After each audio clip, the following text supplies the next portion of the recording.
विस्थापितांचे वर्तमान. आजचे वक्ते आहेत कृष्णात खोत.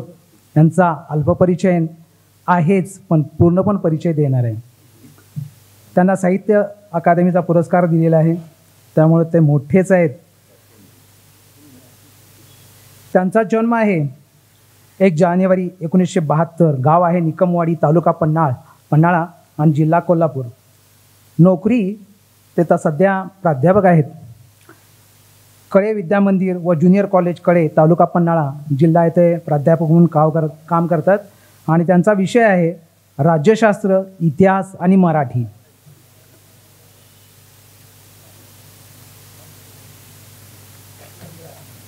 त्यांचे कादंबरी, साहित्यकृती आहेत, कादंबरी आहे, ललित गद्य आहे, कथा आहेत, असे अनेक विविध पैलू त्यांच्याकडे आहेत.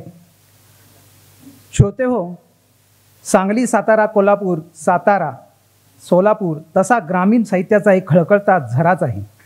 दुष्काळ, गरिबी, सामाजिक, राजकीय, नैसर्गिक आणि अनेक विवंचनाने असलेला हे अनेक जिल्हे आहेत. राजकारण हा इथला विषयच आहे. गाव पांढरीचा व्यक्तिगणिक उत्साह वेगळा आहे आणि त्या व्यक्तिरेखा समोर येऊन जातात. कुटुंबातील, गावातील, समाजातील कलह, उपहास असा विषय अनेक कथा कादंबरीला अनुसरून इथे घडलेला आहे. प्रत्येक घटना ही मैलाचा दगड होत आहे आणि साहित्यालाही त्यांची प्रेरणा मिळते. त्यांचे चित्रण हे मूर्त स्वरूपात समाजापुढे मांडणे हे कौशल्य असतं आणि आपल्या या समृद्ध साहित्यकृती या भागातील अनेक लेखकांनी कथा कादंबरी लिहून समाजासमोर ठेवली आहे. उदाहरणार्थ आपले व्यंकटेश माडगुळकर, शंकर पाटील, राजन गवसकर, महादेव मोरे, चारुता सागर म्हणजे दिनकर भोसले अशा अनेक लेखकांचे वाचन संस्कार आपल्यावर पिढ्यानपिढ्या झाले व होत आहेत. हाच धागा श्री कृष्णात खोत सरांनीही आपल्या गावगाड्यातील चित्रण त्यांच्या अनेक कादंबरीतून केले आहे. त्यांची पहिली कादंबरी आहे गावठाण, मौज प्रकाशन, मुंबई, 2005. ही कादंबरी मुंबई, सोलापूर, जळगाव, बेळगाव या अनेक विद्यापीठामध्ये अभ्यासक्रमासाठी समाविष्ट केलेली आहे आणि त्याच्यावर मुलांनी MPhil, PhD वगैरे केलेली आहे. दुसरी साहित्य कादंबरी आहे रौंदाळ, पॉप्युलर प्रकाशन, मुंबई, 2008. हा एक राजकारण आणि घर समाज याच्यावरचा एक विषय आहे. झड झिंबड, पॉप्युलर प्रकाशन, मुंबई, 2012. याच्यामध्ये पाऊस आपल्याला किती हवा आहे आणि पावसामुळे काय काय घडतं या कादंबरीत यांनी त्याचा थरार मांडलेला आहे. त्यात अर्थकारण आहे, राजकारण आहे, ऊर्जा आहे, निसर्गावर झालेला अत्याचार आहे आणि बदललेली नाती पण त्यामध्ये आहेत. धूळ माती असाच हा गावगड्यातील एक कादंबरी आहे. रिंगण हा विस्थापितांचा म्हणजे शब्दप्रकाशन, मुंबई, 2017 साली त्यांनी लिहिलेला आहे. विस्थापितांच्या जगण्याचं चित्रण, उत्क्रांती, पाळीव जनावर म्हणजे पशु व माणूस यांच्यातले निसर्गरूप व कादंबरीत दिसते. रौंदाळ व रिंगण यांचा कन्नड अनुवाद झालेला आहे. रिंगणचा इंग्रजी अनुवादही झालेला आहे. ललित गद्य नांगरला विणे भुई, मौज प्रकाशन, मुंबई, 2018. कथासंग्रह पाऊस आणि वसप. त्यांना पुरस्कार मिळाले. गावठाणला शेतकरी साहित्य, औरंगाबाद, भिगव रोहमारे, कोपरगाव, अण्णाभाऊ साठे राज्य पुरस्कार, मुंबई. देवदत्त पाटील पुरस्कार, इस्लामपूर. रौंदाळ भैरू रतन दमानी, सोलापूर. राजारामबापू पाटील, इस्लामपूर. शब्दवेल पुरस्कार, लातूर. विस खांडेकर पुरस्कार, कोल्हापूर. शाहू पुरस्कार, कोल्हापूर. साहित्यरत्न पुरस्कार, कोल्हापूर. झड झिंबड बाबुराव बागुल पुरस्कार, मुंबई. धूळमाती मधुश्री पुरस्कार, मुंबई. विश्वंभरराव हराळकर पुरस्कार, उमरगा. आपटे वाचन मंदिर पुरस्कार, इचलगंजी. बार्शी व साहित्य पुरस्कार, परभणी. रिंगण तर आता तुम्हाला माहीत झालं आहे की या एवढ्या तारुण्यामध्ये साहित्य अकादमीचा पुरस्कार यांना मिळाला 2023चा. हे रिंगण साहित्य 2023 साली त्यांना साहित्य पुरस्कार मिळालेला आहे. त्यांनाही अगोदर इथे त्यांना बी रघुनाथ पुरस्कार, औरंगाबाद. ह.ना. आपटे राज्य पुरस्कार, मुंबई. महाराष्ट्र फाउंडेशन, अमेरिका ललित ग्रंथ पुरस्कार. साने गुरुजी साहित्य पुरस्कार, गडहिंग्लज. कथा पाऊस कथेस D.A. सोनटक्के पारितोषिक. वसप कथेस शांताराम पारितोषिक. गावठाण रौंदाळ या कादंबरीचे व नांगरल्या विना भुई व्यक्तिचित्रांचे कोल्हापूर आकाशवाणीवरून प्रसारण केलेले आहे.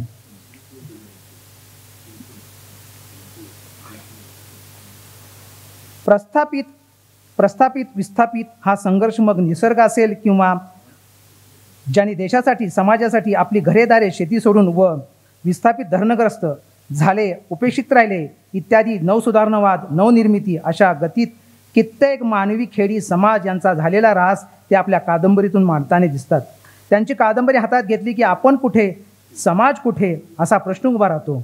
भ्रमणलहरीच्या किंवा मोबाईलच्या विद्यापीठात आपण उत्क्रांतीच्या युगातून समोर अंधाऱ्या युगात प्रवेश करतोय काय असं वाटतं. आजचा विषय ते आपल्यासमोर मांडतीलच.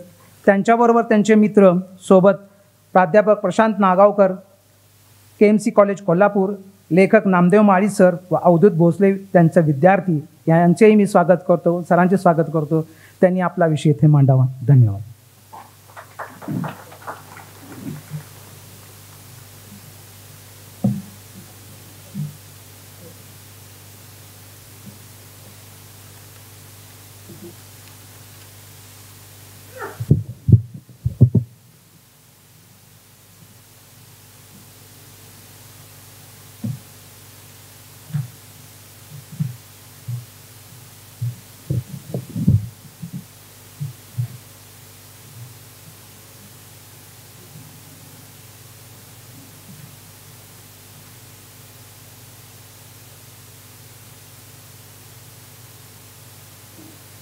नमस्कार.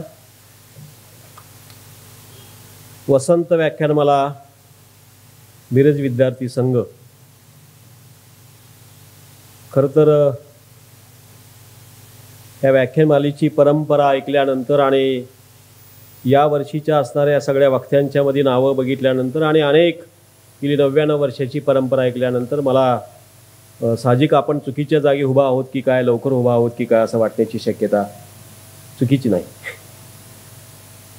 कारण ही सगळी मंडळी ह्या सगळ्या माणसांना, सगळ्या लोकांना, सगळ्या लेखकांना, कलावंतांना ऐकत आलेली, मोठी झालेली लोक आहेत.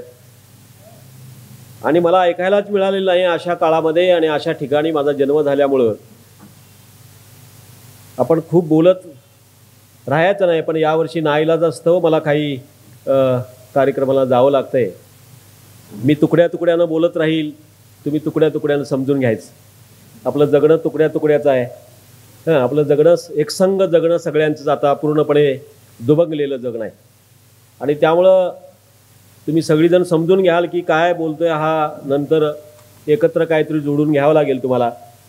पण ते तेवढी जोडण्याची असणारी सक्षमता, ताकद, तेवढी क्रिएटिव्हिटी सर्वांच्यात आहे. कारण त्याशिवाय तुम्ही ऐकायला दररोज येत नाही. दररोज ऐकायला जावं असं वाटणं आणि दुसऱ्याचं ऐकावं असं वाटणं असा काळ आताचा नाही. म्हणजे दुसऱ्याचं आपण काहीतरी ऐकावं, अगदी घरात देखील आपण दुसऱ्याचं ऐकत नाही, आपलंच ऐकावं सगळ्यांनी, असा असणारा काळ असताना कोणतरी कृष्णात खोत येतो आणि काहीतरी सांगतो, कशाला ऐकायचं त्याचं वगैरे, असा काळ आताचा आहे. त्यामुळं सगळ्यांची क्षमा मागवून तुम्ही सगळी अगदी बुजुर्ग, सगळी वयानं, विचारानं, सगळी थोर माणसं, अगदी प्रामाणिकपणे सांगतो की अतिशय नम्रपणे सांगतो की ही सगळी माणसं तुम्ही आहात. त्याबद्दल मला आनंद आहे तुमच्या सगळ्यांच्याकडे बघून. पण मला तसं प्रेशरही आहे की तुम्हाला काय सांगावं आणि सांगत असताना आपली काही चूक तरी घडणार नाही ना. आणि चूक वडीलधाऱ्यांच्या समोर चूक करायला संधी असते, ती संधी मी घेणार आहे. या व्याख्यानमालेसाठी आता जे असणारे अध्यक्ष आमचे डॉक्टर BR कोरे यांचे मित्र, म्हणजे इथं आल्यानंतर असं मला डॉक्टरांचे, आमच्या भागातले सगळे डॉक्टरांचे संदर्भ निघत गेले. आणि मला सांगायला आनंद वाटेल की मी रिंगणला अकादमीचा पुरस्कार मिळाला आणि सगळ्यात जास्त वाचक कोण असतील, मला असं वाटत होतं की शिक्षक असतील, मला वाटत होतं प्राध्यापक असतील, मला वाटत होतं दुसरी कोणतरी माणसं असतील. पण मला लक्षात आलं की सगळ्यात जास्त डॉक्टर लोक वाचतात आणि डॉक्टरांनी ही कादंबरी जास्त वाचली. आता काय त्यांना त्यात सापडले मला माहीत नाही डॉक्टरांनी. आणि खरं तर एका डॉक्टरांनी ब्लर्ब ह्या कादंबरीचं एका डॉक्टरांनी लिहिलेलं, डॉक्टर आनंद जोशींनी. म्हणजे ते PhD डॉक्टर नाहीत बरं का. म्हणजे ते न्यूरोलॉजिस्ट आहेत, मेडिसिनमध्ये झालेला. आणि तो माणूस अतिशय चांगला वाचक आहे. आणि मला असं वाटलं की त्यांनीच ते लिहावं आणि त्यांनी ते आनंदानं लिहिले. त्यांनी खूप मोठी अशी एक मला वाटतं ते स्क्रिप्ट वाचून एक 10-20 पानांचं असं मला पत्र पाठवलं होतं. त्यातलं मला असं वाटलं की हा माणूस योग्य पद्धतीनं आपली कादंबरी समजून घेतोय. म्हणजे समीक्षा वगैरे काय न करता अशी समजून घेतोय कादंबरी. काय होतं की आपल्याला एकदम चूक आहे असं सांगा शेरा मारायला खूप सोपं असतं. तू छान आहे बरं का, काय छान सांगता येत नाही, आणि तू फार म्हणजे तू काय चांगला नाहीस असंही म्हणायला काही लागत नाही अक्कल फारशी. तर त्यामुळे हे सोपं असतं. चांगलं काय नाही सांगता आलं पाहिजे आणि चांगलं काय आहे हे सांगता आलं पाहिजे, तर म्हणायचं काहीतरी अभ्यास केला आहे. आणि पुस्तकं वाचून लोक म्हणतात पुस्तक छान आहे, मग मी ओळखतो हे किती छान वाचलं यानं ते. त्यामुळं ते तिकडं आपण लक्ष देऊया नको. ज्याने गेली महिना 2 महिने माझा सारखा पाठलाग केला, म्हणून पाठलागच म्हणू, विष्णू तुळपुले सर, की जे या ठिकाणी आल्यानंतर माझ्या लक्षात आलं की ते फार आमच्या म्हणजे मी राहतो त्या ठिकाणच्या सगळ्या संदर्भाचे फार जवळची व्यक्ती आहे. म्हणजे त्यांनी मला धक्काच दिला की ही माणसं ओळखीची आहेत का, तर हो ओळखीची आहेत. म्हणजे कांचनकोटी डॉक्टरांचं इथं मला नाव निघावं ही देखील मला असं वाटलं, आणि इथं बसल्यानंतर कोरे डॉक्टरांचं नाव निघालं. मी म्हटलं आम्ही कायम एकत्रच असतो.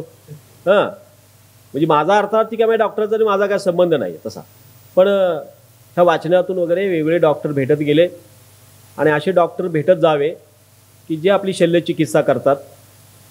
समाजाशी शल्यचिकित्सा फक्त लेखक करतो किंवा सामान्य माणूस देखील करतो. ती चिकित्सा काय आहे आणि त्याबद्दल मला काय वाटतंय. मी जगातल्या विस्थापनाबद्दल काय बोलणार नाही फारसं. जगातल्या विस्थापनावरती तुम्ही यूट्यूबवरती गेला किंवा गुगलवर गेला तर तुम्हाला खूप माहिती मिळते. त्या विस्थापनाबद्दल बोलणार नाही.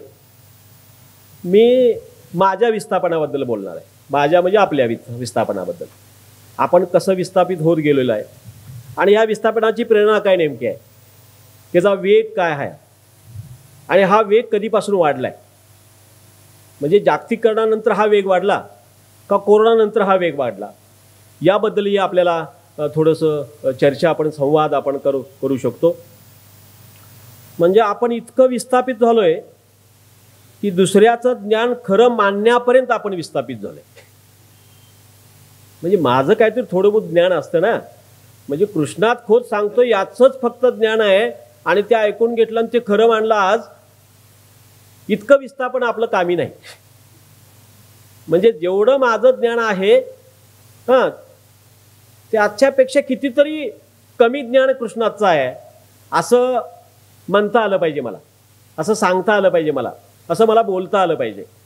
आणि हे दुसऱ्याचं ज्ञान खरं मानण्याइतपत आपलं ज्ञान असावं असं वाटणं म्हणजे ज्ञानाची जाणीव होणं, आणि न वाटणं म्हणजे ज्ञानाची जाणीव होणं. ही दोन्ही गोष्टी आपल्याला आल्या पाहिजेत. नाहीतर मग दुसऱ्याचंच ऐकत ऐकत आपण मोठं होत जातो, आणि मग प्रॉब्लेम असा होतो की आपल्याकडे काहीच नसतं. मग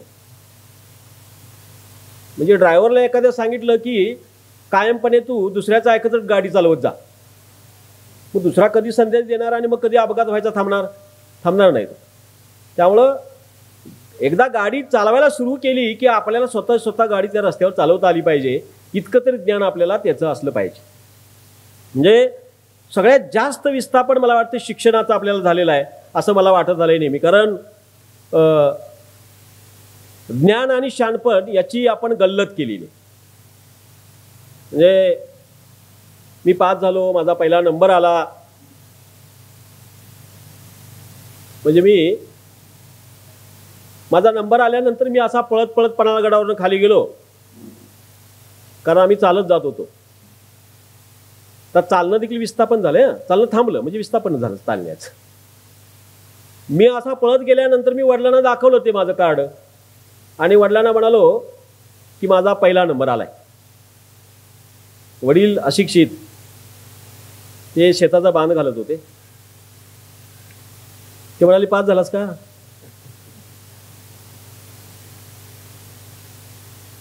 मी म्हणालो पास झाल्यानंतरच पहिला नंबर येतो. ते म्हणाले मग चालतंय, ही कुदळ घे, फावडं घे आणि बांध घाल. कारण 1 वर्षी पास होऊन 1 वर्षी नंबर येऊन फायदा नाही आहे. पुढच्या वर्षी नंबर आला पाहिजे किंवा पास झालं पाहिजे, हे शहाणपण त्यांच्याकडे होतं. आपल्याकडे झालं काय, आत्ताच्या असणाऱ्या माझा मुलगा असा पळत आला की त्याच्या अगोदर मी पळत त्याच्या शाळेकडे जातोय पहिला नंबर आलाय का बघायला. आणि मग सगळीकडे सांगत सुटतो. म्हणजे माझ्या असणाऱ्या नात्यातली कोरोनानंतर सगळ्या मुलांचे मार्क कुरणे साहेब 92%, 96%. मला कळेना की ह्यांच्या घरात कुणालाच मार्क, आम्हाला कधीच मार्क 96% मिळाले नाहीत. आणि सगळ्या पाहुण्यातल्या सगळ्या 101 पाहुण्यांच्या सगळ्या घरातल्या सगळ्या मुलांना 96%, 90% मार्क कसे काय मिळाले? म्हणजे नेमकं शिक्षण सुधारलंय का नुसतं कार्ड सुधारलंय? म्हणजे 10वी 12वीतल्या मुलाला वाचता येत नाही, हे ज्ञानाचं असणारं विस्थापन झालंय का कशाचं पुनर्वसन केलंय? म्हणजे समजण्याच्या पलीकडे झालंय की ज्ञान म्हणजे माहिती ही गल्लत झाली आज. ज्ञान म्हणजे माहिती, आणि माहिती गोळा करण्याचे स्रोत पूर्वी ग्रंथालय होतं असं मोठं. आता हातात आपल्या एवढी चिप आहे की ते असं झालं की कुरणे डॉक्टर काय म्हणतात याच्यापेक्षा कुठला तरी गावातला डॉक्टर काय युट्यूबवर टाकतो तेच बरं वाटायला लागतं. त्याने डिग्री गेलेली सगळी फुकट. कुलकर्णी डॉक्टरांनी डिग्री घेतलेली आहे आणि तिने काय दररोजचं मेडिसिन दिलेलं किंवा काय सांगितलेले सल्ले फुकट. पण युट्यूबवरच्या डॉक्टरचं सगळं ऐकून लगेच पाणी प्यायला सुरुवात करतो. हे कशाचं विस्थापन आहे? म्हणजे सरसकट सगळ्यांना इतकं पाणी प्यायची गरज आहे का? म्हणजे आपण कुठल्या युनिव्हर्सिटीचे विद्यार्थी आहोत हे आपण जरा सगळ्यांनी, बरं त्या युनिव्हर्सिटीला काही मापच नाही ना, क्वालिफिकेशनच नाही, काय दर्जा असला पाहिजे असं काही नाही. ते सातत्यानं आपल्या समोर येतं त्या पडद्यावरती आणि सातत्यानं आपण वाचतो, सातत्यानं फॉलो करतो. आणि फॉलो नाही केलं तर सांगतं फॉलो करा म्हणून सांगतं, मध्ये मध्येच सांगत असतं आपल्याला. शहाणपण नावाची गोष्ट ही उपजत असते जी अशिक्षित माणसांच्याकडे होती. ती अशिक्षित माणसाची जी असणारं शहाणपण आहे त्यांना आपण अडाणी पण समजलं. आणि एकदा आपण त्यांच्यावर शिक्का मारला हे अडाणी आहेत. बरं ते न शिकल्यामुळे त्यांना असं वाटायला लागलं आपण अडाणी आहोत. आणि म्हणणाऱ्याला तरी खूप मोठं आपलं कॉलर असं ताट करावं लागलं की हे अडाणी. आणि प्रॉब्लेम असा झाला की त्यांच्या शहाणपणाचं ज्ञान जे असतं ते माझ्यापर्यंत पोचलंच नाही. म्हणजे एखादा असणारा विद्यापीठातल्या वनस्पती शास्त्रज्ञापेक्षा मला भेटलेला असणारा अभयारण्यातला असणारा एखादा असणारा धनगर समजूया किंवा एखादा तिथला सामान्य माणूस 7,000 8,000 झाडांची नावं सांगतोय आणि मग हा माणूस सूची तयार करतोय झाडांच्या नावाची. सूची तयार करून सांगितलं की हे झाड कुठलं आहे, तो म्हणतो मला काय माहित नाही, माझं नाव फक्त आहे. आता ज्ञान कुठलं म्हणायचं आणि मग शहाणपण कुठलं म्हणायचं हा प्रश्न पडतो आपल्याला. म्हणजे ही गोष्ट त्यांना आपण अडाणी समजलं आणि ह्यांना आपण ज्ञानी समजलं. हे जे विस्थापन आहे अशा पद्धतीचं विस्थापनाचा फायदा म्हणजे मी नेहमी असं म्हणतो ही सगळी ज्ञानी माणसं ही हळूहळू आपण कुठल्या तरी कोपऱ्यात ढकलत नेली अशी की त्यांना जागाच राहिली नाही. एक बेट तयार झालं त्यांचं. ती म्हणाली की नाही आता आपण ह्यांच्या शहाणपणामध्ये किंवा ह्यांच्या भानगडीत पडायचं नाही. त्याची स्पेस कुणी घेतली तर 1 नंबरची सगळी ज्ञानी माणसं अशी बाजूला गेलीत. 2 नंबरची माणसं आहेत ती किमान थोडंसं काहीतरी विचार करायला लागलीत की या लोकांना इकडे बोलवायला पाहिजे. पण 3 नंबरच्या माणसाने यांना बोलवू दिलं नाही. कारण 3 नंबरची माणसं ही राज्यकर्ती होती. आता 3 नंबरच्या माणसांना 1 नंबरची माणसं परवडत नाहीत कारण ती काय त्यांची चपलं उचलणार नाहीत ना. मग त्यांनी काय केलं 4 नंबरच्या माणसांना बोलवलं. मग 4 नंबरची माणसं चपलं उचलता 3 नंबर त्याला सल्ला द्यायला लागली. आणि मग 3 नंबरचा माणूस हा 4 नंबरच्या सल्ल्यावर सगळा कारभार करायला लागला. आणि 4 नंबरच्या सल्ल्यावरचा कारभार म्हणजे आपल्या गावचा, देशाचा, सगळ्यांचा कारभार गेली कित्येक वर्षे चालू आहे. कुणी कुणाचं विस्थापन केलं? विस्थापित कुणी कुणाला केलं? शहाणी माणसं म्हणली या भानगडीत पडायचं नाही, ज्ञानी माणसं म्हणली तिकडे बघायचंच नाही. म्हणजे सगळा कारभार 4 नंबरच्या माणसांच्या भरोश्यावर चालू आहे. ही गोष्ट अतिशय धोकादायक. कार्लाईल असं म्हटलंय एकदा की झाडांची सावली लांबवर निघाली, खुज्या झाडांची सावली लांबवर निघाली समजायचं सूर्य अस्ताला निघालाय. सुमार दर्जाच्या माणसांना आपण खूप मोठं मोठं म्हणायला लागलो आणि त्यांना सुमार दर्जाचं आहे असं माहीत असून देखील एवढी सगळी माणसं तुम्ही म्हणताय म्हणल्यानंतर कृष्णात खोतला देखील वाटायला लागलो, टाळ्या वाजवतात म्हणजे मी मोठाच आहे आता. ही गपलत झाली आपली. या गपलतीचा असणारा गोंधळ आपण सगळीकडे बघतो आहोत. नात्याचं असंच झालं आपल्या. म्हणजे नात्यांचं विस्थापन करण्यासाठी नवीन नवीन फंडे. वृद्धाश्रम समजू शकतो म्हणजे मला मान्य नाही बरं का, ते समजू शकतो म्हणतोय मी. पण बालआश्रम उघडले, त्याला आपण कॉन्व्हेंट नाव दिलं, त्याला आपण निवासी शाळा नाव दिलं. पहिलीला असणाऱ्या मुलाला मी 1,00,000-2 लाख रुपये फी देऊन घरातून त्याचं विस्थापन केलं आणि कुठल्या तरी सो कॉल्ड असणाऱ्या कॉन्व्हेंटच्या असणाऱ्या निवासी शाळेत नेऊन ढकललं. का ढकललं? मला खूप माझ्या मुलाची काळजी आहे. त्या मुलाला कळण्याच्या अगोदर मला कळालं की हिची काळजी आहे. ते जन्माला यायच्या अगोदर पासूनच मी शोधायला लागलो कुठं कुठं प्रवेश घ्यायचा.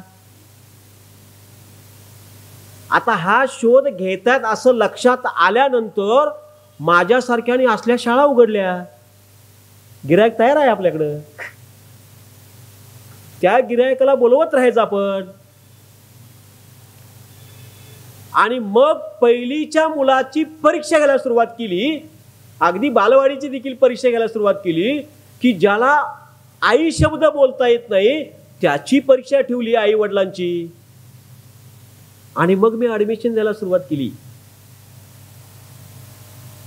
म्हणजे जन्माला यायच्या अगोदर पासून ती परीक्षेमध्ये पास होत आलंय.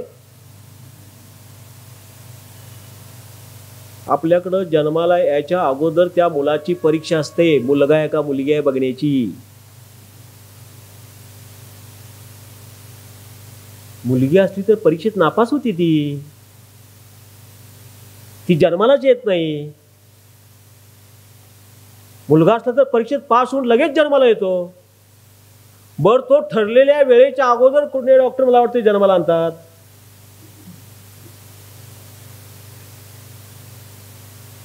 जन्म घेणं हे कर्तृत्व अजिबात नाही. म्हणजे जन्म आपल्या हातात नाही आणि मृत्यू हातात नाही, हे सर्व ज्ञात आहे आपल्याला. पण आई वडिलांना आपल्या मुलाचं कल्याण आहे असं वाटणं हे कल्याणकारी हुकुमशाही आहेत आई वडील. आई वडिलांना मी कल्याणकारी, अशा आई वडिलांना मी कल्याणकारी हुकुमशाह म्हणतो. ती स्पर्धा लावून ठेवतात. अशी स्पर्धा लावलेली आहे त्यांनी की शेजारच्या राजूपेक्षा 1% का असना मार्क तुला ज्यादा पाहिजे.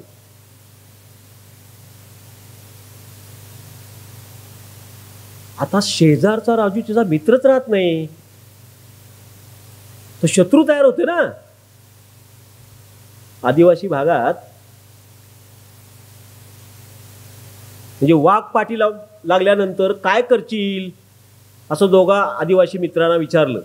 ते म्हणले काय नाही, आम्ही काय करू, दोघं सामना करू, मेलो तर दोघं मरू, जगलो तर दोघं जगू. त्याच वेळी अतिशय शिकलेल्या असणाऱ्या दोन मुलांना विचारलं, मुंबई पुण्याच्या सांगलीच्या कोल्हापूरच्या कुठल्याही, अगदी आपण सो कॉल्ड म्हणूया की जर आपण सुशिक्षित झालोय असं समजतो आपण स्वतःला. ते म्हणाले काहीच नाही अवघड, आम्ही पळू. अरे पण वाघापेक्षा इतका पळणार आहेस का तू? त्यातला एक जण म्हटला वाघापेक्षा पळायची गरज जास्त नाही अजिबात. माझ्या मित्रापेक्षा जास्त पळायची गरज आहे.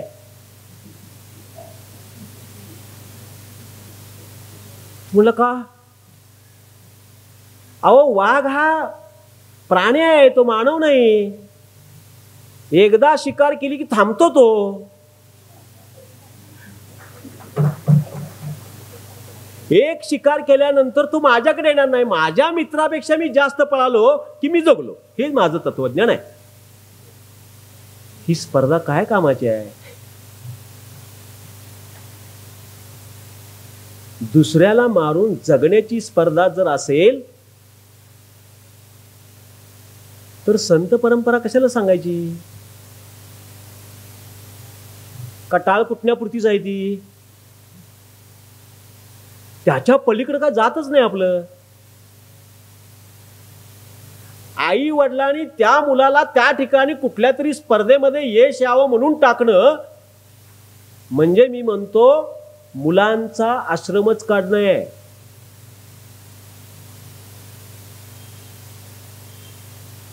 लहानपण त्या मुलाला स्ट्रोक नावाची गरज असते. मूल जन्माला आल्यानंतर डॉक्टर सगळे आहेत, काही अतिशय नातवंड झालेली इथं माणसं आहेत. मूल रडल्यानंतर त्या मुलाला काहीही न देता त्याला उचलून नुसतं घेतलं, त्याला हात लावला तर ते मूल रडायचं थांबतं. हा स्ट्रोक काय सांगतो? त्याच मुलाला तुम्ही या गेटमधून आत ढकलून येता आणि महिन्याला भेटायला येऊन सांगता. त्या मुलाकडून उद्या तो कलेक्टर झाला, देशाचा पंतप्रधान झाला, तरी आई वडिलांची अपेक्षा म्हणून मूल म्हणून त्याच्याकडं करण्याचा अधिकार उरतो का, याचा विचार करण्याची गरज आहे. हे विस्थापन अतिशय धोकादायक आहे, अतिशय धोकादायक आहे.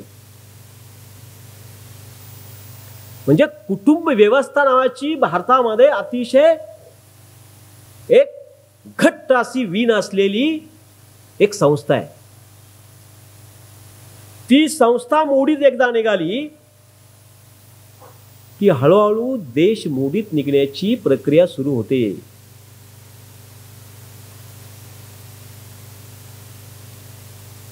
आमच्या पन्हाळगडाच्या सभोवतीनं डोंगर आहे, डोंगर असा गवतांचा.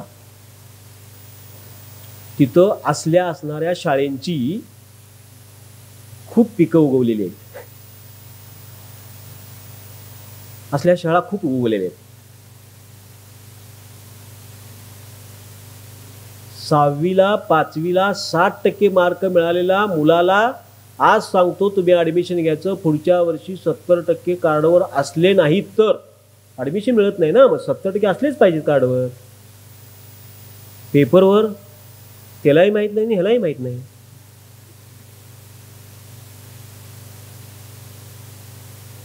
हे त्या ठिकाणचं एक उदाहरण तुम्हाला सांगतो की एका असणाऱ्या कार्यक्रमाला मी गेलो होतो. त्या कार्यक्रमाला गेल्यानंतर त्यांना माहित नाही, त्या मुलांना, तुमच्या सांगली भागातला तो पालक होता आणि त्याचा मुलगा होता असा गेटवरती. त्याचा मित्र म्हणाला तुझे पप्पा आलेत. तो मुलगा, मला असं वाटलं की पप्पा आलेत म्हणल्यावर धावत जाईल तिकडं. तो काय म्हणाला, तो शब्द वापरला ते मी सांगत नाही, पण त्याचा मतीचा अर्थ असा होता, येऊ देत तिकडे. दुसरा शब्द वापरला त्यानं, काय देतील पैसे जातील. मला धक्का बसला. मी जरा वेळ थांबलो. अनोळखी ठिकाणी खूप फायदा असतो. म्हणजे मी इथं ज्यावेळी नसतो, समजा मी कृष्णात खोत म्हणून आलो नसतो, तुमच्यात बसलो असतो, तर तुमच्या सगळ्या ॲक्शन रिॲक्शन मला चांगल्या कळाल्या असते. आता जरा ॲक्शन कळत नाहीत ना. म्हणजे लेखकांना आयडेंटिटी लॉस असावं म्हणतात ते असावं, म्हणजे कळतच नाही काय. म्हणजे ह्या शहरात मध्ये आता मला जरा 2-4 दिवस फिरत असताना किंवा कधीतरी तुम्ही म्हणाल की हे कृष्णात खोत आहे असं म्हणाल तुम्ही, पण ह्याच्या अगोदर हे कोण आहे असं तिकडे काय त्याला भ्यायची गरज काय. असं असणंच पाहिजे की त्याला आयडेंटिटीच नसली पाहिजे लेखकाला म्हणतो मी. ती जर असेल ना तर त्याला चांगलं कळतं, तळातलं कळतं. मग म्हणून कार्यक्रमाला जास्त फिरवलं लेखकानं. म्हणजे याच वर्षी मी जास्तीत जास्त बाहेर नाईलाजास्तव पडलोय बरं का. म्हणजे 20-25 वर्ष मी लिहितोय, पण 20-25 वर्षानंतर व्याख्यानाला जाणं, म्हणून मी तुम्हाला म्हणाल मी तुकड्या तुकड्यानं बोलली ती जोडून घ्यायचं तुम्ही.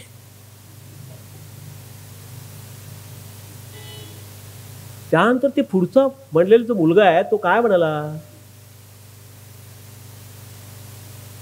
ते बाबा बोलवत होता त्याला, तिनं असा खांद्यावर हात टाकला ना, आपण आता इतक्या महिन्यानं भेटतोय ना मुलाला, तिनं हात असा झिडकारून टाकला आणि तो मुलगा निघून गेला. तिथून पैसे आणले ते द्या म्हणला जावा.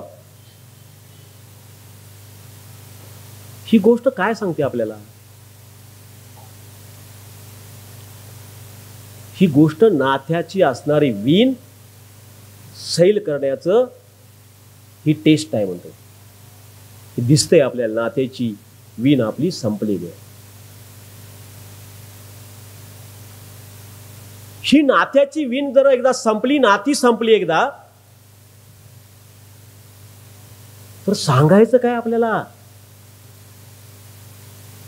माझं आणि तुमचं काहीतरी नातं, हे नातं सांगणार काय आपल्याला आपण. म्हणजे एक मुलगी आपल्यातली नाही आणि एकच मुलगा आहे किंवा एकच मुलगी आहे, हे छान आहे आपल्याला प्रचार करायला, एकच मूल. पण नाती संपतात किती त्याचा विचार करा. एक मूल किंवा एकच मुलगी आहे आणि तिच्याबरोबरची सगळी बाकीची नाती किती संपतायत ती बघा. भौतिक साधनांचा जागतिकीकरणानंतर अतिरेक झाल्यामुळं या गोष्टीचा आपण विचार करायला हवा. त्या मुलाला दुसऱ्या कुणाचीही गोष्ट सहन होत नाही, त्या मुलाबद्दल घरातल्यानी वाईट बोललेलं त्याला सहन होत नाही. म्हणजे मुलाला मारायचं नाही, मुलाला शिक्षा करायची नाही, असं हळुवार असं प्रेमानं त्याला हे करायचं. इथं किती अशी माणसं आहेत प्रेमानं तुम्हाला सगळ्यांना माझ्या सकट असं प्रेमानं हळुवारपणे असं असं फुलासारखं जपत जपत जपत आलोय. आपण कधीच संपलो असतो, कधीच संपलो असतो आपण म्हणतोय. हे सगळं घडायला पाहिजे घरात. तिथं कोणतरी शिक्षक बदादा बडवतोय ते चालतंय आपल्याला त्या कॉन्व्हेंटमध्ये टाकल्यानंतर. अरे घरात त्यानं बदादा बडवण्यापेक्षा तू बडव ना, बघूया काय होतं. तू किमान विचार करशील ना. कधीच आपण आणि सगळ्यात शिकलेल्या माणसाने केलं बरं काही. म्हणजे केजी मध्ये आहे तोपर्यंत पोस्ट ग्रॅज्युएशन पीजीचा विचार. ती एक दळण दळणारी बाई आहे. आता काय जात्या जळत नाही, जातं संपलं, विस्थापित झालं. आता घरात आहे ना आपल्या. हा, आजच आणायचं, आजच दळायचं, आजच खायचं. हा, आजचा दिवस. कोरोना नंतर आणखी खूप वाढलंय, शाश्वती राहिली नाही ना आपली. पहिलं महायुद्ध, दुसरं महायुद्ध झाल्यानंतर सगळ्यात जास्त भौतिक वाद वाढला आणि हे झाल्यानंतर महायुद्ध देखील भौतिक वाद वाढला. ती दळण दळणारी बाई एक दिवशी विचार करायला लागली.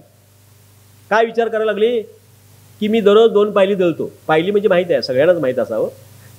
हे 5 किलोची एक पायली असते. पायली म्हणजे कणगी संपलं, टोपलं संपलं आमच्याकडचं. म्हणजे बायका पूर्वी मुलीला स्थळ बघायला जायच्या. कुठं जायच्या? पहिला सोफा, नंतर मधघर असायचं, नंतर त्यांचं किचन. आता अर्थात किचन आता म्हणतो स्वयंपाकघर, आणि मग पाठीमागं ती परस बाग वगैरे. म्हणजे लेखक म्हणून मी पाठीमागून आलो पाहिजे ना, फुडून नाही उपयोग. फुडला नटवलेला असतो सगळा. कुणाच्या हॉलवर तिची श्रीमंती मोजायची नाही, हॉल नटवलेलंच असू नये. काय तुम्हाला श्रीमंती मोजायची आहे ना त्या घराची, तर ते किचनमध्ये जायचं, काय शिस्त आहे, त्याचा वास काय येतो त्याच्यावर ठरवायचं. लेखकानं ते किचनमध्ये असलं पाहिजे. म्हणजे तुमच्या किचनमध्ये मी बघणार नाही, पण असं असलं पाहिजे, लेखकाचं लक्ष तिथं असलं पाहिजे. तर ती कणगीला त्या टोपल्याला अशी पाठ लावून बसायची बाई. ते आत असं लपलं, आत गेलं की समजायची ह्या घरात काही दम नाही. ते आपल्या नवऱ्याला सांगायचे आपली ह्या घरात पोरगी द्यायची नाही. ती का? अहो धनधान्यानं भरलेलं नाही हे घर. काय टेस्ट होती बघा, ती काहीच बोलत नव्हती. हे म्हणतो मी उपजत शहाणपण. हे उपजत शहाणपण आहे. हे संपलं. आता काय मोजतोय? डस्टबिन आहेत का घरात? मला हा शब्द माहित नव्हता बरं का. मी म्हणालो काय, माझं त्याबद्दल अज्ञानच आहे. कदाचित ज्ञान होईल आणि 2-4 वर्षानंतर मुलांची लग्न ठरली की माझी मुलगी विचारेल, पप्पा विचारा त्यांच्या घरात डस्टबिन आहेत का म्हणून. 2 सासू सासऱ्याला डस्टबिन म्हणतो आपण. काय विचाराचं विस्थापन. कुठली कृती करतो आपण काय, आणि नाव मात्र भारीच आहे. म्हणजे मला जातीचा उल्लेख करायचा नाही, पण न्हाव्याच्या दुकानाला ब्युटी पार्लर नाव छान दिलंय. दिलंय का नाही? ह्याचा तरी प्रसार एवढा झालाय. माझं गाव 400-600 लोकसंख्येचं आहे. 5 ते 6 ब्युटी पार्लर आहेत. पाणी मिळत नाही दररोज. चावीला पाणी येते का? नाही. ही घागर घेऊन तिकडे जाते, ती घागर घेऊन इकडे जाते. पण बाई मात्र ब्युटी पार्लरमध्ये दररोज जाते. जाण्याला माझा काय आक्षेप नाही, पण प्रगती कशाची व्हायला पाहिजे.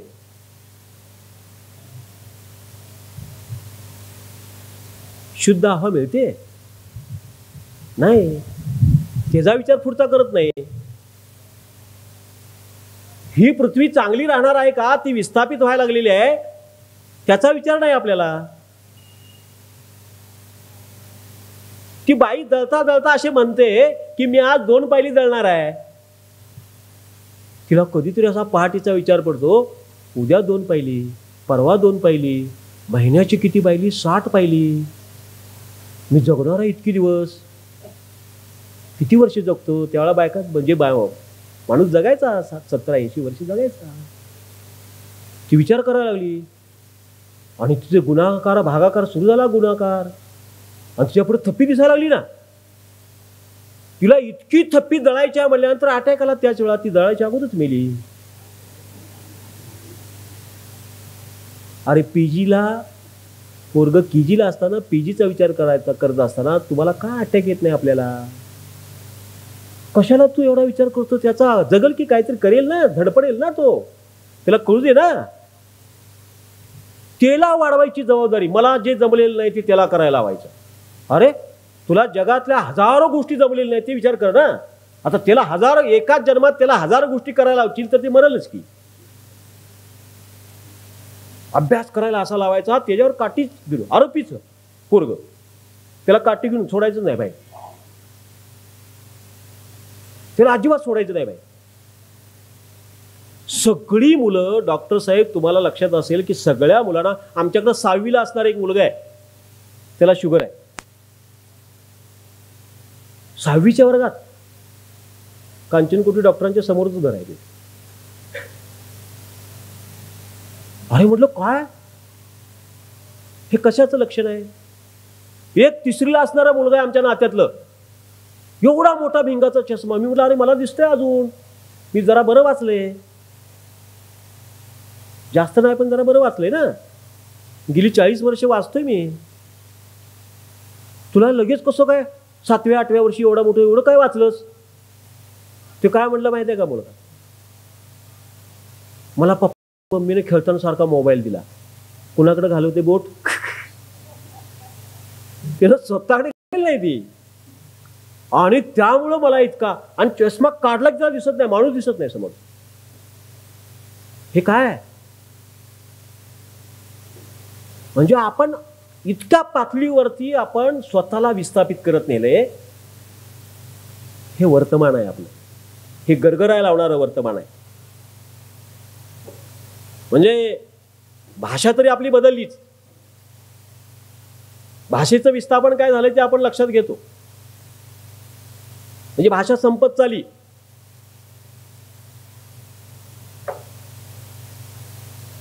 परंपरा आपल्या संपत निघाल्या. कोणत्याही गोष्टीचा इव्हेंट करण्याचा सोस आला आपल्याकडे. म्हणजे जन्मापासून मृत्यूपर्यंत इव्हेंट झालाय आपला. हा इव्हेंट आपल्याला करावा वाटणं हा सामाजिक दर्जा दर्शवतो, आपला सांस्कृतिक दर्जा दर्शवतो. आपला चव बदलली. मी निवडणुका आहेत म्हणून सांभाळून बोलतोय, कारण परत माझ्याकडे एक वेगळी जबाबदारी आहे म्हणून आणखी सांभाळून. पण तो आता सगळीकडे बघितलं काय करते एक निवडणूक कुठलीही, बरं का. म्हणजे माझ्या रौंदाळा कादंबरीचं प्रिन्सिपलच ते आहे, अन्न वस्त्र निवारा चौथी गरज आपल्याला राजकारणाची असते.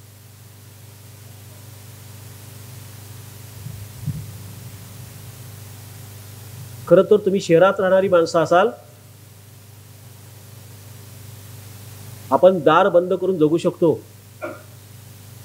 खेड्यामध्ये दिवसा दार बंद केले की शंका येते.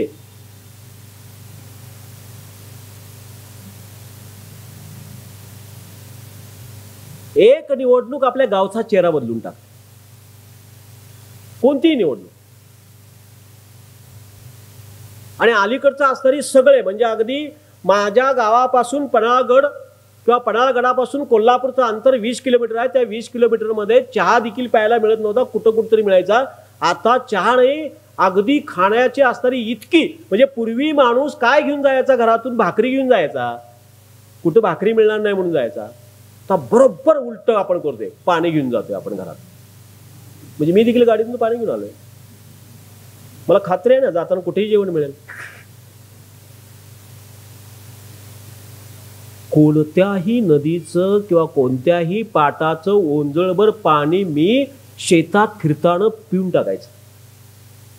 आता मी घेतलेल्या मगाशी तांब्यातलं पाणी स्वच्छ आहे का नाही मी विचारलं, कारण मला उद्याचा दिवस आठवते ना. बाटलीतलं पाणी देखील स्वच्छ असेल याची गॅरंटी नसलेला काळ आहे.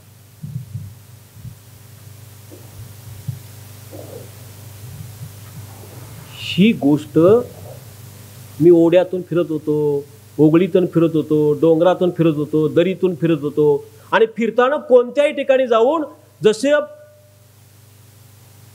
शेळी असेल बकरी असेल पाणी पितात तसे मी पाणी पित होतो. काहीही झालं नाही मला. माझ्या असणाऱ्या शरीरामध्ये किंवा माझ्या पोटामध्ये इतकी झाडपाल्याची असणारी वनस्पती गेली असतील की जाता जाता मी त्या असणाऱ्या डोंगर दरीतून कुठलंही पान तोडत होतो आणि कुठलंही चगळत होतो. मला काहीही ज्ञान नव्हतं, पण इतके पदार्थ किंवा इतक्या वनस्पती माझ्या पोटामध्ये गेलेल्या आहेत 10वी पर्यंत. अनेकांचं माझ्या वयातल्या सगळ्यांचं बालपण असं होतं. हे बालपण आपण चोरलंय मुलांचं, विस्थापित केले बालपण मुलांचं. त्याला एटीएम मशीन बनवत चाललोय आपण. त्याकडे बघतोय काय, हे प्रॉडक्ट आहे. ते देखील उद्या आपल्याला प्रॉडक्ट बनवणार आहे. तुमचा उपयोग काय आहे का आता सांगणार आहे उद्या. आता नाही ना बाबा उपयोग, जावा. टीव्हीची जागा तुमची नाही, आता तुमची बाहेर जागा आहे. म्हणजे प्रेमचंदची एक कथाच आहे. चांगल्या बशीतून चहा आई वडील पितात, मुलगाही पितो, आणि आजोबाला तुटलेल्या बशीतून चहा देतात. मुलगा दुसऱ्या दिवशी ती मातीची असणारी तुटलेली बशी तयार करत बसलेला असतोय. वडील म्हणतो, हे काय करायला आलास? तुमच्या म्हातारपणाची सोय करायला लावली म्हणतो. ते काय सांगतोय? मुलं बघत असतात आपल्याकडे. कृपया मुलांना तुम्ही, आपण सर्वांनी, तुम्ही म्हणण्यापेक्षा आपण म्हणू की ह्या विस्थापनातून बाहेर काढूया आपण. हे विस्थापन आपल्याला परवडणार नाही. मुलगा जेवतो कुठं आता निवडणुकीच्या काळात? महिनाभर निवडणूक संपली की 8 तारखेनंतर जेवणार कुठं? घरात जेवणार. या सगळ्या महिलांना विचारायचं की मग कुणाला शिवाय देते घरात आल्यावर? भाजी चांगलीच झाली नाही, तुला भाजीच करता येत नाही म्हणतात. अरे महिन्याच्या अगोदर मीच करत होतो, तीच खात होतस. वहिनीला शिवाय देतं, भाई आईला म्हणतो काहीतरी. ही चव बदलण्याचं विस्थापन आहे, लक्षात घ्या. ही चव बदलण्याची सिस्टीम आहे. ही चव अशी बदलली आपण तर तीही गोष्ट परवडणारी नाही आपल्याला. मुलाला जसं नातेसंबंध आपले माहीत असतात, माहीत पाहिजेत, तशाच पद्धतीनं मुलाला आपल्या घरातल्या सगळ्या चवी माहीत पाहिजे आणि तिची सवय लागली पाहिजे. त्याचा काळ असा आहे की मी माझ्यापासून पळतोय असं मला वाटतंय. नेहमी कशाचा आधार घेतोय माझ्यापासून पळून? माझी ओळखच नाही दुसरी काय. माणूस म्हणून माझी ओळख असली पाहिजे. माझी ओळख काय सांगतोय आता? मी कुठल्या जातीचा सांगतोय, मी कुठल्या धर्माचा सांगतोय, मी कुठल्या देवाचा सांगतोय, मी कुठल्या प्रांताचा सांगतोय, मी कुणासारखा तरी होणार आहे म्हणून सांगतोय. मी माझ्यासारखा होणार आहे म्हणून ज्यावेळी सांगेल त्यावेळी मी माझ्या जवळ असेल. मी कुणासारखा तरी होणार आहे असं म्हणतो त्यावेळी माझं विस्थापन आहे, ठरलेलं विस्थापन आहे माझं. मी माझ्यासारखा होणार आहे ना जगामध्ये, मी हा मीच असलो पाहिजे. इथं सगळी बसलेली 200-300 लोक असतील, अगदी जुळी भावंड असतील, जुळ्या बहिणी असतील, जुळी माणसं असतील, ती दिसायला सारखी असतील पण त्यांचा आवाज प्रत्येकाचा वेगळा असेल, त्यांची बोलण्याची शैली वेगळी असेल. हे जे आहे ना, हे प्रत्येकाचं युनिक असतं, युनिक. हे वेगळे पण जपायचा प्रयत्न करूया का कुणासारखी तरी मला स्टाईल जमती का बघूया आणि मी स्टंट करूया आणि मरून जाऊया. त्या पूर्वी फोटो इतके नव्हते बरं का आपले. काय करतो आपण मोबाईलमध्ये दिवसभर फोटो आपले काढून? माझा फोटो काढून आज लगेच कुठतरी धाडून देतो. तो धाडलेला फोटो काढला की कुठले तरी असे 100-200 फोटो धडाधड आपल्याकडे येतात. मी त्यांचे फोटो बघायचे आणि त्यांनी माझे फोटो बघायचे. मी त्यांना छान छान म्हणायचं, त्याने मला छान छान म्हणायचं. अरे त्यांनी म्हणण्यासाठी जगतोस का तुझ्यासाठी जगतोयस? मी सुंदर दिसलो पाहिजे माझ्यासाठी असं वाटणाऱ्यांची संख्या शोधा. मी सुंदर दिसलो पाहिजे इथं मी बोलणार आहे, सगळ्यांना मी सुंदर दिसलो पाहिजे असं वाटण्यासाठी मी नटून येतो. काय अर्थ आहे त्याला? जे थोरोचं आपण वाचलं ना, थोरो माणसं भेटायला ज्यावेळी यायची, माणसं त्यावेळी गोंडपट घालून बसायची. गोंडपट. थोरोचं तुम्ही वाचा बरं कचेरीतलं, लक्षात येईल तुमच्या. माणसं गेलीत की चांगली कपडे घालून बसायची. ते म्हटलं हा ग्रेट माणूस होता. ते म्हणायचे मी कुणासाठी जगत नाही, त्यासाठी जगतोय. आपण काय करायला लागलो माहितीये का? आपल्यासाठी जगायचं सोडूनच दिलंय आणि जगतोय सुंदर दिसलं पाहिजे याच्यासाठी, सुंदर दिसलं पाहिजे त्याच्यासाठी, अमुकासाठी तमुकासाठी. हे आपलं विस्थापन आहे.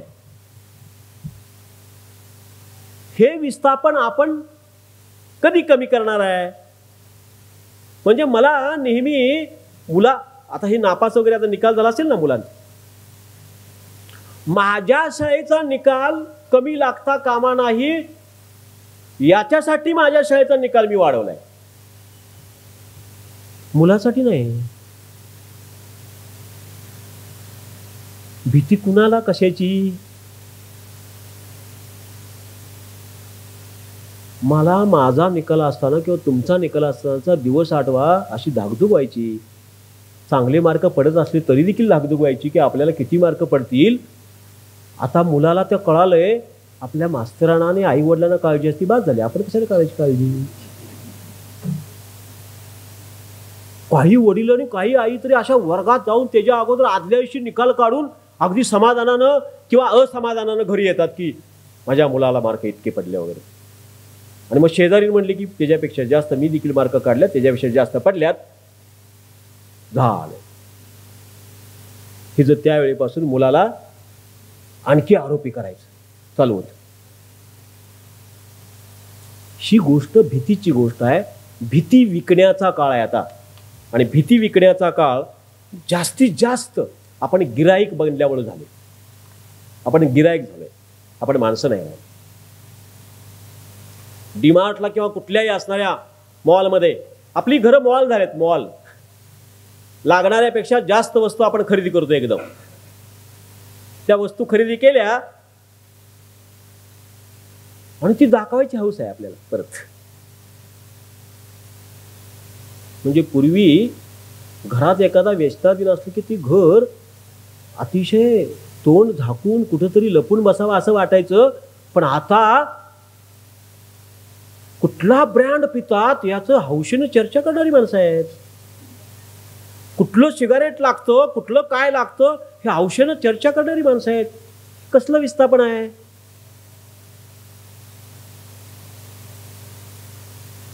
हे धोकादायक आहे. म्हणतो माझ्या ताटात येणारा पदार्थ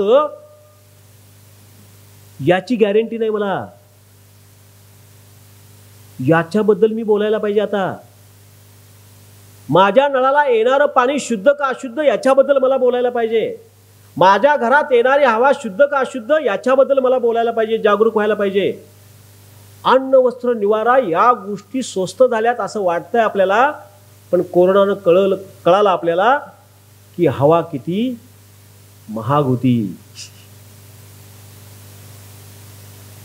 ऑक्सिजन किती महाग होता ती लक्षात आलं आपल्या.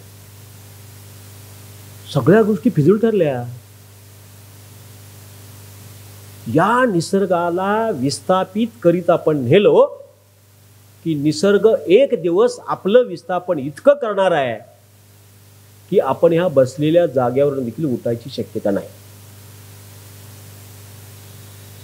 हे सगळं कळते आपल्याला, पण आपण तिकडं कधीही लक्ष दिलेलं नाही. आणि ते लक्ष देण्याचे परिणाम आपण एकदा बघितलेले आहेत. आपण मगाशी तुम्हाला म्हणालो की फिजिकलपेक्षा आता डिजिटल युग आहे. इथं निवृत्त पेन्शन घेणारी काही माणसं असतील त्यांना दाखला द्यावा लागतो बघा.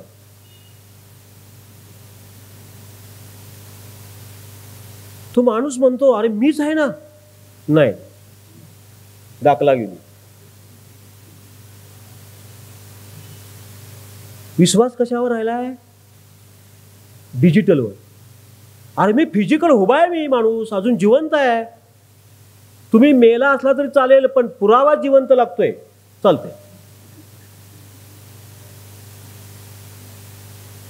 म्हणजे आपण डिजिटल डिजिटल म्हणत म्हणत फिजिकल सगळंच नष्ट करून टाकलं. हे आपलं विस्थापन आहे असं मला वाटतं. महाराष्ट्र टाइम्समध्ये गेल्या काही वर्षापूर्वी मी एक कथा वाचलेली होती की ती कथा अशी होती, एक गाव आहे. त्या गावामध्ये प्रत्येकाचा बरं का 7 वाजले की आपलं घर सोडायचं आणि दुसऱ्याच्या घरात जाऊन चोरी करायची, असा प्रघात होता.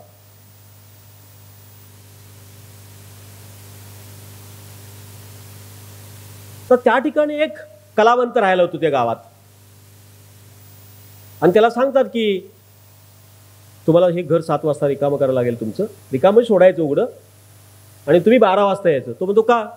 तर तुमच्या घरात कोणतरी चोरी करायला येईल, तुम्ही कोणाच्या घरात जाऊन चोरी करायची. तो म्हणतो माझ्या घरात कोणी चोरी केलं तर चालेल, पण मी दुसऱ्याच्या घरात काय बाबा जाणार नाही. तो आपला नदीच्या काठावर जातो, बसतो, म्हणतो 12 वाजता मी येतो. 4-8 दिवस जातात आणि त्या ठिकाणी मग चर्चा होते की हा कलावंत काय ऐकत नाही, कोणाच्याच घरात चोरी करायला जात नाही, पण म्हणून त्याच्या घरात जायसाठी भांडणं. त्या गावाचा बॅलन्स बिघडतो आपला. त्याला समाधान वाटतं कलावंताला. ते गाव असं म्हणतं की हे काय बरोबर नाही, एक घर रिकामं आणि त्या घरात सगळ्यांनी जायचं, मग आमच्या घरात चोरी होणार, ह्याच्या घरात कशी काय होणार नाही, मग चालणार नाही. आणि हळूहळू भांडणं अशी मोठ्या होतात आणि ती चोरी थांबायला लागते. कलावंत म्हणतो की मी हा गावाचा बॅलन्स बिघडवला. कुठल्या अर्थानं? चांगल्या अर्थानं बॅलन्स बिघडवला. कलावंताचं सगळ्यांचं हे काम आहे, चांगल्या अर्थानं बॅलन्स बिघडवायचं. जे धुमिल नावाचा एक कवी आहे, तो असं म्हणतो, राजा बोला रात है, रानी बोली रात है. राजा बोला रात है, रानी बोली रात है, मंत्री बोला रात है, संतरी बोला रात है, सब बोले रात है, सब बोले रात है, यह सुबह सुबह की बात है. म्हणून मी तुम्हाला पहिलं विधान सांगितलं होतं की दुसऱ्याचं ज्ञान सांगतोय त्याच्यापेक्षा माझं ज्ञान जरा जास्त आहे का कमी आहे याची टेस्ट करूया. मी सांगतोय ते सगळं बरोबर मानूया नको, हा सांगतोय त्याचा सारासार विवेक करूया. कोणतरी बोलतंय म्हणून रात आहे म्हणण्यापेक्षा त्याला सांगूया, अरे बाबा रात नाही, ही सुबह आहे. आणि सुबह असं म्हणायला लागलो तर आपण खऱ्या अर्थाने विचार करायला लागलो. विचार करणं हा रोग आहे, तो रोग कोरोनापेक्षा जास्त पसरावा अशी मी अपेक्षा व्यक्त करतो. आणि तुम्ही शांतपणानं मला काय सहन केलं असेल त्याबद्दल धन्यवाद देतो आणि थांबतो.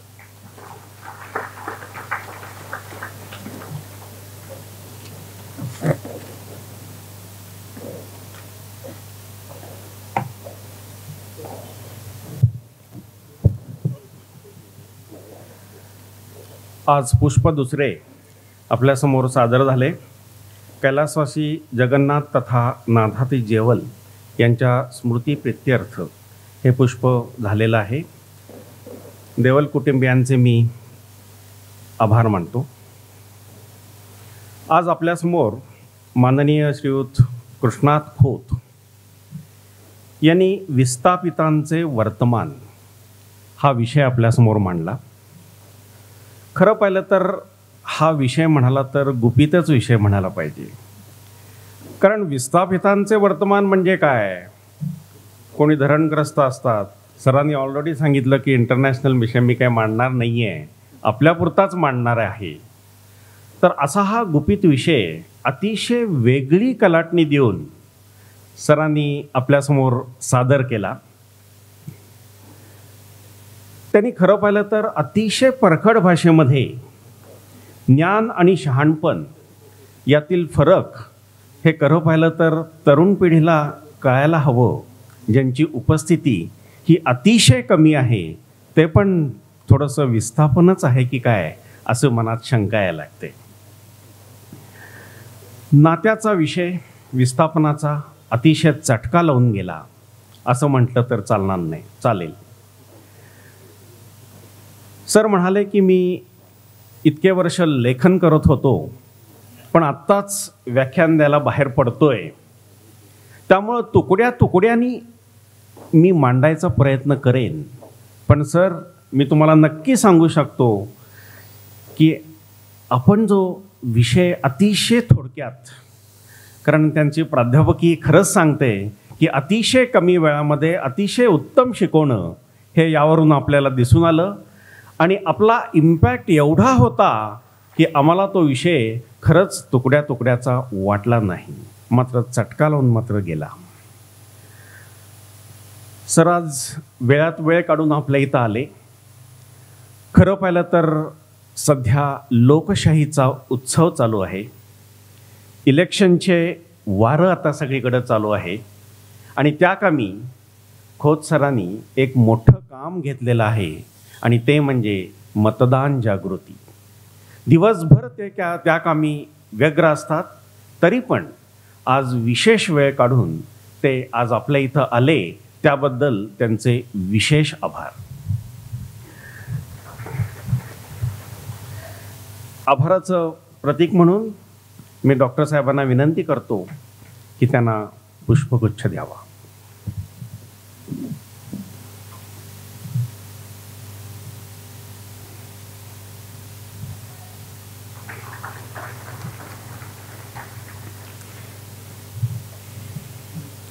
पुढच्या वर्षी सुद्धा आम्ही एक असाच नवीन विषय आपल्याकडून ऐकण्यामध्ये नक्कीच आनंद होईल.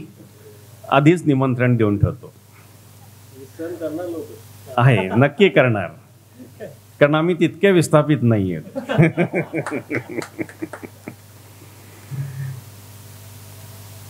उद्याचा कार्यक्रम शनिवार 4 मे 2024 कैलासवासी डॉक्टर अनंत गोविंद साठे व कैलासवाती श्रीमती उमाबाई अनंत साठे यांच्या स्मृतिप्रित्यर्थ आपण पुष्प ठेवलेलं आहे.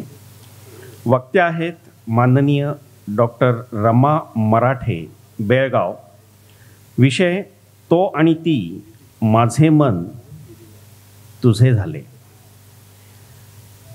डॉक्टर रमा मराठेंनी जवळपास 20+ पुस्तकं ही प्रदर्शित केलेली आहेत, लिखाण केलेलं आहे. त्यांचं प्रदर्शन हे आपण उद्या इथं ठेवणार आहे, त्याचाही लाभ घ्यावा. आजचा कार्यक्रम संपला, उद्या वेळेवर कार्यक्रम चालू होईल. धन्यवाद.